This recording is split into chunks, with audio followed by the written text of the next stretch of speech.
வணக்கம். இப்போ காலை நேரத்தில் வயலூர் ரோட்டில் பயணித்து கொண்டிருக்கின்றோம். இது பீக் டைம். பள்ளிகள், கல்லூரிகள், அலுவலகம் செல்பவர்கள் எல்லாம் இப்போ போயிட்டுருக்காங்க. இந்த மாதிரி நேரத்தில் போக்குவரத்து நெரிசல் ஏற்படுவது இயல்பு தான். இப்போ ஒரு ஹோட்டல் கிராஸ் பண்ணிக்கிட்டு இருக்கோம். இங்கே நிற்கிற வாகனங்கள், அதே மாதிரி சாலையோரமாக நின்று பேசிக்கிட்டு இருக்கவங்க, அடுத்தவர்களுக்கு உதவியாக கொஞ்சம் ஒதுங்கி நின்று பேசலாம். வாகனங்களை ஓரமாக நிறுத்தலாம்.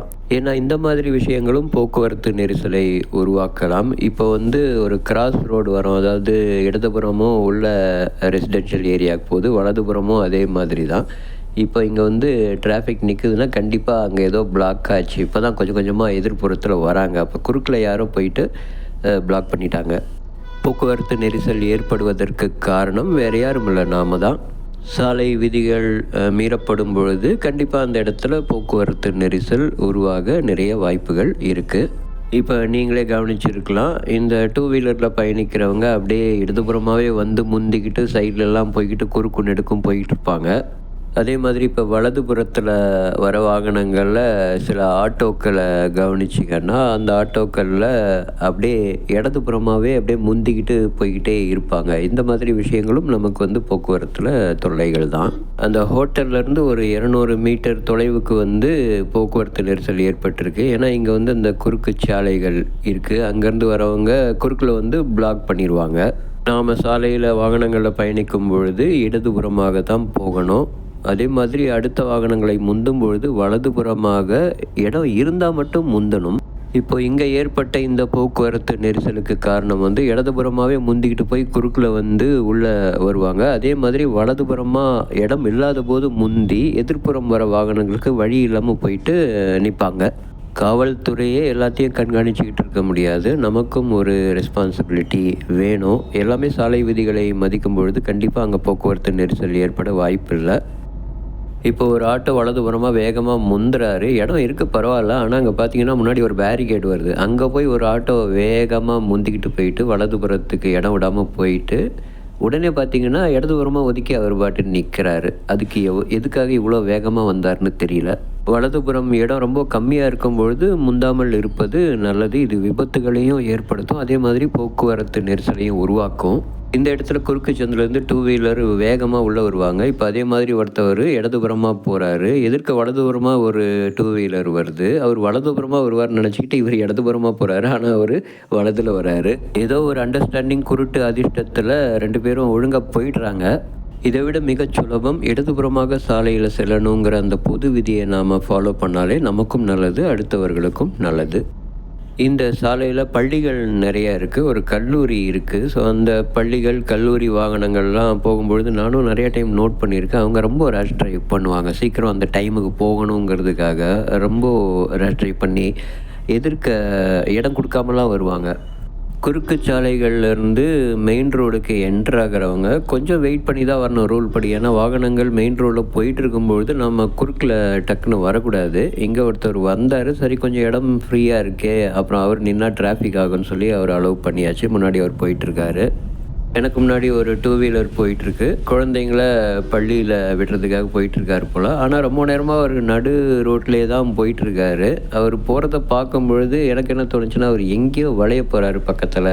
இங்கே நியர்பை ஒரு குறுக்கு சந்து வருது, அங்கே வளைய போகிறாருன்னு நினச்சேன். அதே மாதிரி அவர் கரெக்டாக இண்டிகேட்டர் போட்டுட்டு வளையிறாரு. இடம் கொடுக்காம தான் போயிட்டுருக்காரு. ஆனால் அப்படி வளையும் போது அவர் வலதுபுறமாக வளையணும்.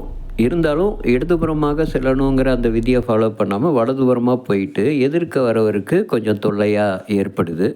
நாம் குறுக்கு சந்துகளில் வளையும் போது வளைவான பாதையில் தான் போகணும். இடதுபுறமாகவே போயிட்டு வளைஞ்சி இடதுபுறமாகவே தான் போகணும். அப்போ தான் எதிர்க்க வரவங்களுக்கு தொல்லைகள் ஏற்படாது. சாலையில் பயணிக்கிறதுக்கு வாகனம் ஓட்ட கற்றுக்கிட்டால் மட்டும் போதாது போல், அடிஷ்னலாக அஸ்ட்ராலஜி, நியூமராலஜி இது மாதிரி பல வித்தைகளை கற்றுக்கிட்டு அடுத்தவங்களை கணிக்கக்கூடிய திறமையை வளர்த்துக்கணும் போல். அப்போ தான் யார் எப்படி எந்த டைரெக்ஷனில் போவாங்க அப்படிங்கிறத கணிக்க முடியும் போல். படத்துலலாம் ஹீரோஸ் அல்லது வில்லன்ஸ் எல்லாம் பார்த்திங்கன்னா ஐ எம் அன்பிரடிக்டபிள் அப்படிம்பாங்க. வடிவேல் காமெடியில் கூட சொல்லுவார், நான் ரெடின்னு சொன்ன உடனே என்னை எந்த டைரெக்ஷன்லேருந்து வேணாலும் அட்டாக் பண்ணலாம் அப்படிம்பார். அந்த மாதிரி எந்த டைரெக்ஷன்லேருந்து வேணாலும் நமக்கு ரோட்டில் அட்டாக் வரும். இப்படி நாம் சாலையில் அன்பிரடிக்டபுளாக இருக்கணும்னு அவசியம் இல்லை, ப்ரெடிக்டபுளாக இருந்தாலே போதும். அதுக்கு சாலை விதிகளை மதிக்கணும். இங்கே ஏதோ ஒரு ரோடு ஒர்க் நடக்குது, அதனால் நாங்கள் லெஃப்ட்டில் போயிட்டுருக்கோம். இப்போ ஒரு கார் பார்த்திங்கன்னா எங்களை முந்திக்கிட்டு ரைட் சைடில் எதிர்க்க வர வாகனங்களுக்கு வழி விடாமல் போகுது. எங்களுக்கும் அது மாதிரி போக தெரியும். இப்போ அவரை ஃபாலோ பண்ணிக்கிட்டு இன்னொரு காரு மறுபடியும் முந்திக்கிட்டு போகிறாங்க. இப்படி போய் எதிர்க்க வர வாகனங்களை அடைச்சிக்கிட்டு வழி விடாமல் போக்குவரத்து நெரிசலை ஏற்படுத்துவார்கள். நாம் சாலை விதிகளை மதிக்கும் பொழுது அடுத்தவர்களுக்கு இவர் இந்த டைரெக்ஷனில் தான் போக போகிறார் அப்படின்னு ப்ரெடிக்ட் பண்ண முடியும். ஆனால் மதிக்காத பொழுது நம்ம கண்டிப்பாக அன்பிரடிக்டபுளாக ஹீரோவாக மாறிடுவோம். புத்தூர் 4 ரோட் சிக்னலை கிராஸ் பண்ணி போகணும். நான் ஸ்டார்ட் பண்ண இடத்துலேருந்து ஒரு 3-3.5 கிலோமீட்டர் தான் வரும். இருந்தாலும் அதை பயணிக்கிறதுக்கு இந்த மாதிரி பீக் டைமில் சுமார் 10லேருந்து 15 நிமிடங்கள் கூட ஆகலாம். ஆனால் ஒரு 5 நிமிஷத்துக்குள்ளார போக வேண்டிய தூரம் இது. இந்த காணொளி பார்க்கும் பொழுது நீங்களே பார்க்குறீங்க, இந்த 2 வீலர்ஸ் இடதுபுறமாகவே போகிறாங்க. சாலையில் இடதுபுறமாக தான் செல்லணும், ஆனால் இடதுபுறமாக போய் முந்துவது தவறு. சாலை குறுகலாக இருந்தால் கூட பரவாயில்ல, நம்முடைய மனது அகலமாக இருந்து நாம் சாலை விதிகளை மதிக்கும் பொழுது கண்டிப்பாக போக்குவரத்து நெரிசல் ஏற்பட வாய்ப்பு மிக மிக குறைவு. நாம் செல்ல வேண்டிய இடத்தை நேரத்தோடு போயிட்டு அடையணுங்கிற நோக்கத்தோடு மட்டும் போகாமல் சாலை விதிகளை மதித்து எல்லாரும் பயணிக்கணும் அப்படிங்கிற ஒரு எண்ணத்தோடையே நம்ம ட்ராவல் பண்ணோன்னா நல்லா இருக்கும். கொஞ்சம் லேட்டாக போனால் பரவாயில்ல, ஆனால் லேட் ஆகிடக்கூடாது இல்லையா? இந்த போக்குவரத்து நெரிசலுக்கு அதிகமாக நடக்கிற காரணங்கள் என்னன்னு பார்த்தா, இடதுபுற குறுக்கு சந்திலேருந்து ரோடை கிராஸ் பண்ணி வலதுபுற குறுக்கு சந்துக்கு போகிறவங்க அப்படியே பிளாக் பண்ணிடுவாங்க. அதே மாதிரி இடதுபுறமாக நிறைய வாகனங்கள் ஒழுங்காக போயிட்டுருக்கோம், ஆனால் வலதுபுறமாக இடம் இல்லாத பொழுது முந்தி எதிர்ப்புறம் வர வாகனங்களுக்கு வழிவிடாமல் போயிட்டு அடைச்சி நின்றுக்குவாங்க. இதுவும் ஒரு முக்கியமான காரணம். சொல்லி வச்ச மாதிரி இப்போ ஆட்டோங்க லைனாக தொடர்ந்து அப்படியே போயிட்டு எதிர்ப்புறமாகவே போயிட்டுருக்காங்க. வலதுபுறமாக முந்தி எதிர்க்க வரவங்களுக்கு வழிவிடாமல் அப்படியே போயிட்டுருக்காங்க. அது பின்னாடி 2 வீலர்ஸ் ஃபாலோ பண்ணுறாங்க. இப்படி ஒருத்தவங்களை பார்த்து ஒருத்தவங்க போயிட்டே இருக்க வேண்டியது தான். மெதுவாக ஊர்ந்து சென்று கொண்டிருக்கின்றோம். இப்பொழுது பிஷப் ஹீபர் கல்லூரி நெருங்கிட்டு இருக்கோம். இந்த ரணகளத்துலேயும் ஒரு இளைஞர் பைக்கில் ரொம்ப அதிவேகமாக வராரு. பெற்றவங்க கஷ்டப்பட்டு கடன் வாங்கி பிள்ளைகள் ஆசைப்படுறாங்கன்னு சொல்லி வேறு வழி இல்லாமல் பைக்கெலாம் வாங்கி தராங்க. அதை வச்சுக்கிட்டு சாகசம் காட்டுவதற்கு சாலை இடமில்லை. பைக் ரேஸில் ப்ராக்டிஸ் பண்ணி அதில் போயிட்டு கலந்துக்கிட்டு கண்டிப்பாக மெடல் வாங்கி சாதிக்கலாம். இல்லைனா பக்கத்தில் 4 வே பைபாஸை பிடிச்சி அங்கே போயிட்டு தன்னுடைய சாகசங்களை காமிக்கலாம். ரொம்ப அதிவேகமாக அந்த சாலைகளில் ஓட்டலாம். எதிர்ப்புறமாக இருசக்கர வாகனங்களில் வரவங்க ரொம்ப தடுமாறுவாங்க. குறிப்பாக பெண்மணிகள், குடும்பத் தலைவர்கள், வயதானவர்கள், இப்படி பலர். இப்போ ஃப்ரீஸ் எடுக்க போகிறேன், நீங்களே பாருங்கள் என்ன ஒரு சத்தத்தோடு அவர் கிராஸ் பண்ண போகிறாருன்ட்டு. இப்படி போக்குவரத்து நெரிசல் உருவாவதற்கு நாமளே காரணமாக இருந்துக்கிட்டு காவல்துறையை நாம் குற்றம் சொல்கிறதுல அர்த்தமே கிடையாது. சாலையில் ஒரு சிலர் செய்யும் விதிமீறல்கள் பல பேருடைய நேரத்தை வீணாக்குது. எனக்கு இடதுபுறமாக ஒரு 2 வீலர் கிராஸ் ஆகுது. அதில் பின்னாடி உட்காந்துட்டு இருக்க அந்த பெண்ணோட ஷால் கீழே தொங்கிட்டு வீல் பக்கத்தில் படுற மாதிரி இருக்குது. நானே இந்த வீடியோ பார்க்கும்பொழுது தான் கவனிக்கிறேன். நேரடியாக பார்த்துருந்தேன்னா கண்டிப்பாக சொல்லியிருப்பேன். இந்த மாதிரி விஷயங்களில் நாம் தான் கவனம் எடுத்துக்கணும். பீக் டைம்ங்கிறதுனால எல்லா வாகனங்களும் மெதுவாக ஊர்ந்து சென்று கொண்டிருக்கின்றன. இப்பொழுது ஒரு நோ என்ட்ரி ஏரியாவை நெருங்குகிறோம். அந்த நோ என்ட்ரிக்குள்ளார போகிறதும் போக்குவரத்து நெரிசலை உருவாக்கும். இப்போ பார்த்தா நோ என்ட்ரியில் வாகனங்கள் நுழையும். பெரிய வாகனங்கள் நுழையும் போது அதை ஃபாலோ பண்ணி அப்படியே 2 வீலர்ஸும் உள்ளே போகிறாங்க. படித்தவங்க படிக்காதவங்க எந்த வித்தியாசமும் இல்லை. இதில் வேறு லெஃப்ட்லேருந்து குறுக்கில் ஒருத்தவர் வேகமாக நோ என்ட்ரியில் நுழையிறாரு. நோ என்ட்ரியில் உள்ளே போகும்பொழுது எதிர்வரும் கரெக்டாக வரவங்களுக்கு வழி இருக்காது. அது போக்குவரத்து நெரிசலை உருவாக்கும்.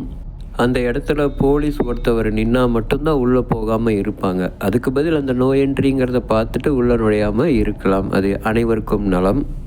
ஒரு வழியாக புத்தூர் 4 ரோடு சிக்னல் நெருங்கிட்டு இருக்கோம். கிட்டத்தட்ட 11லேருந்து 12 நிமிஷம் ஆயிடுச்சு இந்த இடத்துக்கு வர்றதுக்கு. இப்போ பார்த்தா போக்குவரத்து நெரிசல் ரொம்ப கம்மி தான். இன்னும் அதிக லெவலெல்லாம் இருக்கும் இந்த ரோட்டில். ஒரு வழியாக சிக்னலை கிராஸ் பண்ணி போயிட்டுருக்கோம்.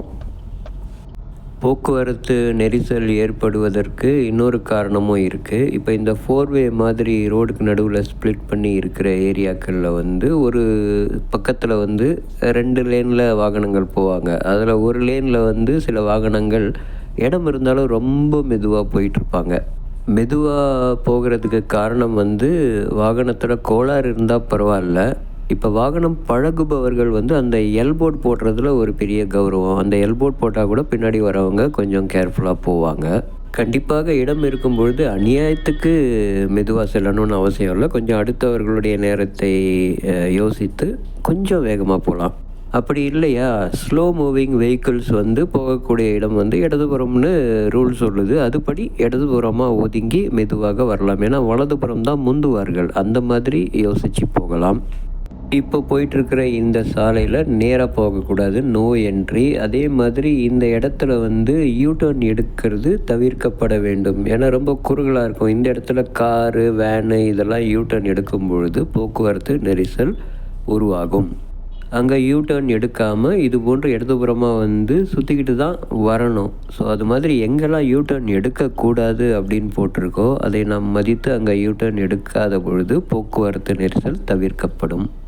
இப்படி போக்குவரத்து நெரிசல் ஏற்படுவதற்கு பல காரணங்கள் இருந்தாலும் பொதுவாக சொல்லணும்னா நாம் போக்குவரத்து விதிகளை மீறி நடப்பது தான் அதற்கு முக்கிய காரணம்.